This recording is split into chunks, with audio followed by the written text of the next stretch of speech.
لما الراجل بص في المراية ظهرت ست فيها. الراجل ما كانش مصدق ورمى المراية بعيد. الست اللي في المراية عرفت نفسها وقالت إنها إمبراطورة قديمة، كانت زعلانة عشان بلدها بتعاني من وباء الجراد. بعدها الراجل اداها كل الأدوية، لكن الإمبراطورة ما كانش عندها أي افتكرته مية للشرب. الجراد كله جري واختفى. الكل كان فرحان. الإمبراطورة عمرها ما شافت حاجة معجزية زي دي قبل كده. طلبت من الراجل يديها كمان، لكن الراجل قال إنه عنده طلب. الإمبراطورة قالت إيه اللي ممكن يطلبه، وفجأة الولد قال إنه عايز كنوز كتير. الإمبراطورة وافقت فوراً وجابت له صندوقين ذهب، وفي أقل من دقيقة اتعمل قدام الراجل كومة ذهب كبيرة.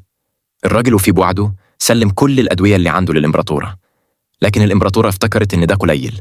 ساعة الراجل رمى كل الأدوية اللي في المخزن جوه المراية عشان تاخدهم الإمبراطورة. فرحت جدا وأعلنت إن من اليوم بلدها هتتحرر. في الوقت ده ظهر راجل وقال له إنه مش محتاج يسدد الدين القديم. الراجل اتفاجئ وسأله ليه. الدائن طلع صورة له مع مراته، وابتدى يمدح مراته ويقول إنها مش بس جميلة لكن كمان طيبة. الراجل افتكر إن مراته ما رجعتش البيت الليلة اللي فاتت، وفهم على طول اللي حصل خلاف كبير بينهم بسبب الموضوع ده. والإمبراطورة شافت كل حاجة في المراية. فوراً أمرت تجمع 100,000 جندي علشان ياخدوا حق الراجل.